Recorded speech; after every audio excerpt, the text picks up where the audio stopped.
Welcome back to my look at all of Rick Riordan's books and how they have improved over time. We're going to jump right in where we left off at the end of Percy Jackson and the Olympians. Okay, so after Percy Jackson, Rick Riordan started work on the Kane Chronicles. If you haven't read the Kane Chronicles, I don't blame you. They are kind of the forgotten half-siblings of the Percy Jackson universe, but you should read them. They're really good, and they feel like a really experimental time for Rick.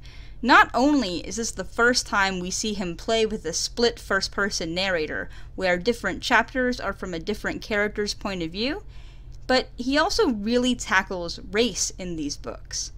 Carter and Sadie are biracial and deal with all kinds of race issues. Sadie being white passing and Carter not, the book looks at how that impacts them and their experiences with others, their family, and their heritage. Plus, all the Egyptian shit is really cool. But even if you skipped this book series, seriously, go back and read them. You can see this evolution in Rick's writing in his sequel to Percy Jackson, Heroes of Olympus. These books actually came out at the same time as the Kane Chronicles, with the first Kane Chronicles book coming out in May 2010, and the first Heroes of Olympus book coming out in October 2010, and back and forth. And it's clear that his new skills in the Red Pyramid were influential on Heroes of Olympus. Not only do we see the return of the shifting narrator, now a third-person limited point of view that follows different characters in different chapters, but where the first series was overwhelmingly white, these books seem to make a real effort to avoid that. The first two books, The Lost Hero and Son of Neptune, take place more or less concurrent and independent of each other.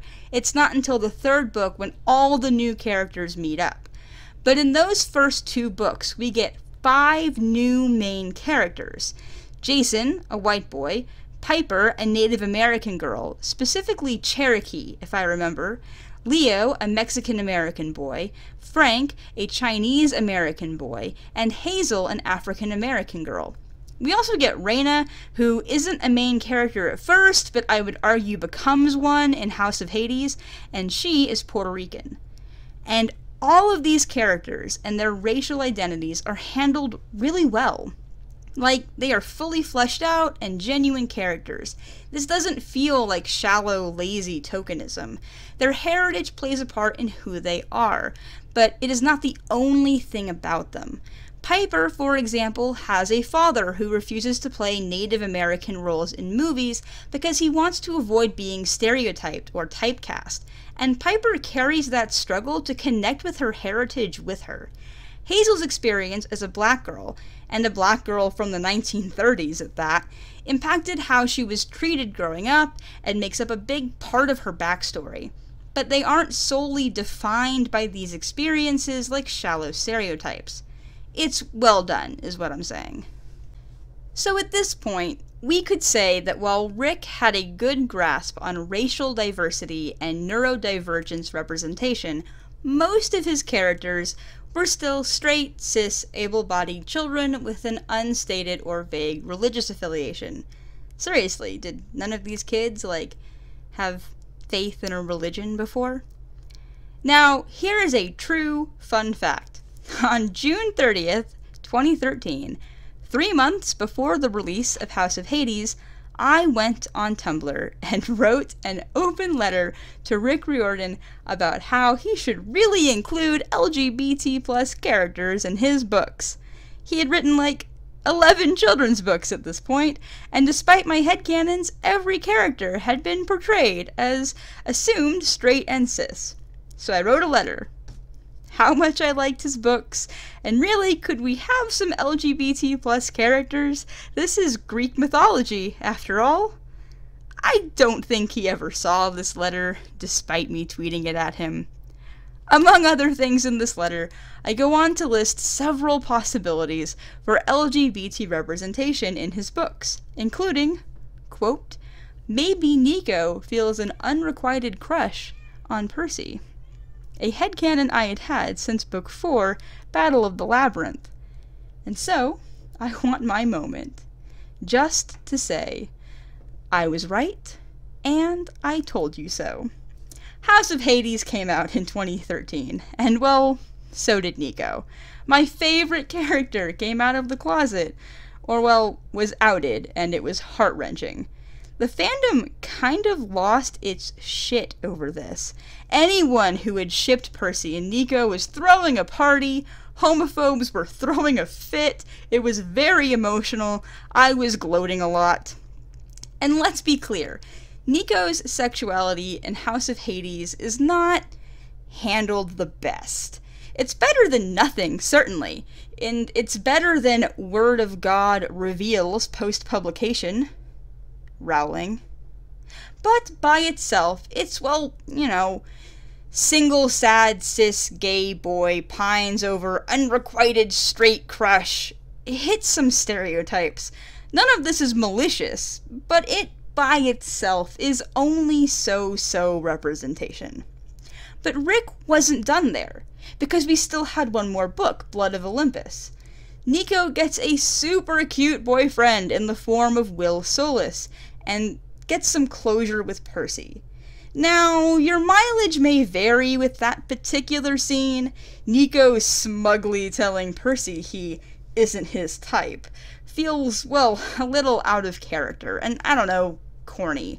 But it's nice to see Nico get this happy relationship with Will, and I'll forgive Rick for any stumbles with the exact execution to avert this single sad gay trope. So now, at last, we get to the two series that are still in publication, Gods of Asgard and Trials of Apollo. These two series are publishing concurrently, and because the Gods of Asgard started publishing first, let's talk about it first. I love Gods of Asgard. Truly, these might be my favorite of Riordan's books. Part of that might just be that after 10 Greek and Roman books, a focus on Norse is refreshing. But I love it. I love Magnus, I love the Annabeth cameos, I love Sam. Okay, so the first Gods of Asgard book, Sword of Summer, hits two important notes when it comes to minority representation. Hearth is deaf and mute and uses sign language. This is the first time we've had a main character with a clear disability other than ADHD and dyslexia, which is really cool, and the consistent use of sign language throughout is neat. Our second is Sam, who is Muslim and wears a hijab. Like, truly, how many stories do you know about a hijabi Muslim Valkyrie girl kicking all the ass? Book 2, Hammer of Thor, well, remember when I said that Nico is my favorite character? Well, Nico might have to fight Alex Fierro for my heart. Alex Fierro, a trans, gender-fluid child of Loki. I love Alex. Some people cried SJW, gay agenda bullshit over Alex, like being trans and gender-fluid and actually mentioning it more than once. But those people are unhappy assholes, and I ignore them. I like Alex. Alex is an interesting, complicated character, and I can't wait for the next book. Also, am I the only one who thinks Magnus and Alex are being set up for some romance? Just wishful thinking? It feels like romance. I ship it. I've been right before. So, okay, so now we have racial diversity, representation of multiple kinds of disabilities, a gay character, a gender-fluid trans character, and a Muslim character. Let's talk about Trials of Apollo. These books are really fun, if for no other reason than Apollo might actually be the most loud, entertaining narrator we've had yet. He's funny, he's an asshole, he's also very loudly and clearly bisexual, which, duh, how else would you even write Apollo if you have any understanding of Greek mythology? It's mentioned a couple of times in the first book, and then even more in the second, where his prior relationships have plot relevance. The second book also introduced us to Joe and Emmy, a biracial lesbian couple who used to be hunters of Artemis who are now raising a daughter together. And this is kind of the joy of really good, diverse representation. Like, Apollo has faced hardship because of his relationships with both men and women, but his sexuality itself isn't a problem with him.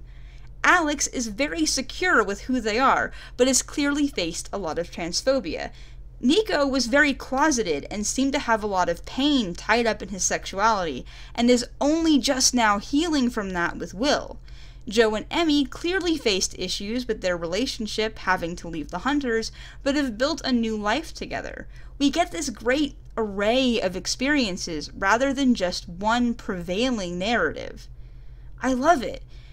And we've come so far from that first bedtime story about a boy trying to find some stolen lightning bolts. What's in the future for Rick Riordan? Well, he hasn't announced any new book series for after Gods of Asgard and Trials of Apollo wrap up. However, we do know that he is starting his own publishing imprint with Disney Hyperion. Rick will only work as a curator, it seems, focusing on having minority authors write fantasy and mythology-based books from their native cultures. There are 3 books signed right now. Jennifer Cervantes' Stormrunner, which is about a boy having to save the world from a Mayan prophecy. Rishani Chotsky's Aru Shah and the End of Time, about a 12-year-old Indian American girl who unwittingly frees a demon intent on awakening the god of destruction, and Yoon Ha Lee's Dragon Pearl, about a teenage fox spirit on a space colony. All of which sound amazing, and I will pre-order as soon as Amazon lets me. Look, Rick Riordan is not a perfect person, or a perfect writer. Some people take issue with him because he has said some rather insulting things about the small number of people who still worship the Greek gods. That he took these stories and was dismissive of people who still value them religiously. Now, the majority of those comments seem to come from blog posts back in 2006, and he did have a brief apology for offending Hellenists on his Facebook back in February, and one would hope that this interest on letting minority authors tell stories from their own culture in the future is evidence that he has learned and grown since then. And not everyone will like Rick Riordan's books no matter what. They are for kids. They're corny and have bad puns and sometimes meander or forget about important characters for long stretches of time. Sometimes the ideas he has are better than the execution. It happens. But when I look at his books as a whole, I see a middle school teacher from San Antonio who started with a fun idea and never stopped growing as an author with a dedication to minority representation in his novels. And I certainly appreciate that. And I look forward to more of his work for as long as he decides to produce it. Hi everyone! So thanks for stopping by and watching my new video. I hope you all enjoyed it. I'm sure you can find the subscribe button if you would like to see more of this queer millennial feminist rambling about things that she likes for a while. I'll see you guys next time.